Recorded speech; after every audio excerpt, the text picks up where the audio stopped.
கல்யாணம், திருமணம் இது சார்ந்த விஷயத்துல சிலருக்கு வந்து நல்லா பேசிட்டு இருப்பாங்க. 2 வீட்டு சைட்லயும் நல்லா பேசிட்டு இருப்பாங்க.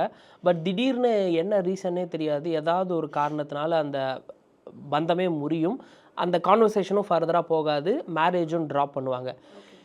இதுக்கான முதற் காரணம் என்ன அப்படின்னா, இன்ன தேதியில யாருமே தனக்கு சரியான ஒரு லைஃப் பார்ட்னர தேர்வு பண்றதே கிடையாது. பலர் தன் தகுதிக்கு மீறி ஒரு லைஃப் பார்ட்னர் தனக்கு கிடைக்கணும். பெத்தவங்களே அந்த மைண்ட் செட்ல தான் இருக்கிறாங்க. கௌரவம் பார்த்து கல்யாணம் பண்றாங்களே தவிர, அந்த பையனுக்கு ஒரு கெட்ட பழக்கம் இருக்கா? பையனுக்கு என்ன சேலரி?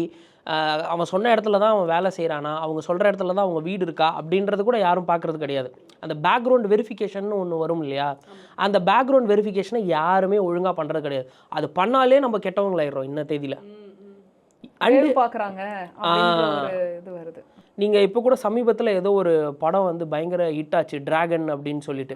அதில கூட அந்த பேக்ரவுண்ட் வெரிஃபிகேஷன்ன்றது ஒழுங்காவே பண்ணியிருக்க மாட்டாங்க. ஒண்ணு பார்க்கும்போதே நல்ல கேரக்டரா தெரிஞ்சதுன்னா, அப்படியே இவங்க நல்லவங்களா தான் இருப்பாங்கன்னு சொல்லி முட்டாள்தனமா நம்ம போய் கமிட் ஆவறது அவங்களுக்காக. இல்லையா ரொம்ப பெரிய இடம், அவங்களெல்லாம் நம்ம கேள்வியே கேட்கக்கூடாது. அவங்க எது சொன்னாலும் நம்ம தலையாட்டிக்கணும்னு சொல்லி கண்மூடித்தனமா போய் விழுவாங்க. ஸோ இந்த 2 விஷயமும் செய்யவே கூடாது.